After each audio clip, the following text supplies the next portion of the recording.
ప్రియమైన సోదరులారా, ఈరోజు మనం ప్రకటన గ్రంథం 3వ అధ్యాయం 7-13లోని ఫిలడెల్ఫియా సంఘానికి యేసు ఇచ్చిన సందేశాన్ని అధ్యయనం చేద్దాం.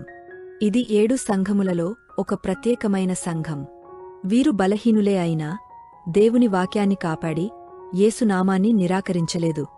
ఈ సంఘానికి యేసు ఒక తెరవబడిన ద్వారం మరియు విజయం వాగ్దానం చేశాడు.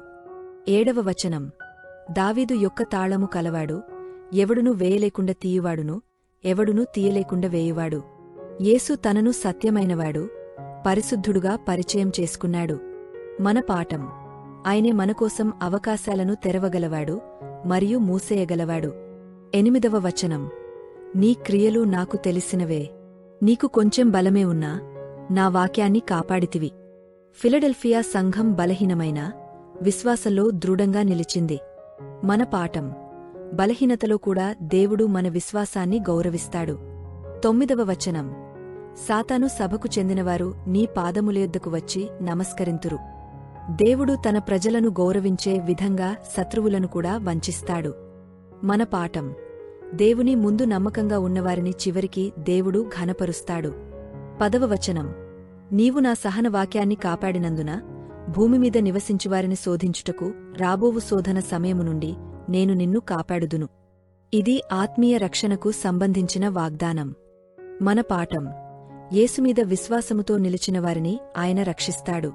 11వ వచనం, నేను త్వరలో రానున్నాను, నీకు ఉన్నదాన్ని బలంగా పట్టుకొనుము, ఎవరు నీ కెరీటాన్ని తీసుకోకుండునట్లు. యేసు తిరిగ వస్తున్నాడు. మనం విశ్వాసాన్ని కోల్పోకూడదు. మన పాఠం, మన కిరీటం నిలకడగా ఉండేందుకు చివరి వరకు నమ్మకంగా ఉండాలి. 12వ వచనం, గెలిచిన వానిని నా దేవుని ఆలయములో ఒక స్తంభముగా చేయుదును.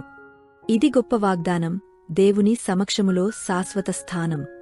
మన పాఠం, గెలిచినవారికి స్వర్గంలో స్థిరమైన స్థానముంటుంది. 13వ వచనం, చెవిగలవాడు సంఘములకు ఆత్మచెప్పు వాక్యములను వినుగాక. చివరి పిలుపు, ఓ ప్రతి విశ్వాసి ఈ సందేశాన్ని వ్యక్తిగతంగా తీసుకోవాలి. సోదరులారా, ఫిలడెల్ఫియా సంఘానికి ఇచ్చిన ఈ సందేశం మనకు వర్తిస్తుంది. మనకు కొంచెం బలమున్నా దేవుని వాక్యాన్ని కాపాడుతూ యేసునామాన్ని నిరాకరించకుండా జీవిస్తే ఆయన మనకు తెరవబడిన ద్వారం, రక్షణ, కిరీటం, శాశ్వత స్థానం ఇస్తాడు. కాబట్టి మనం మన విశ్వాసంలో దృఢంగా ఉండుదాం. యేసు త్వరలో రానున్నాడు. ఈ వీడియో మీకు ఆశీర్వాదమైతే లైక్, షేర్, సబ్స్క్రైబ్ చేయండి. ధన్యవాదాలు.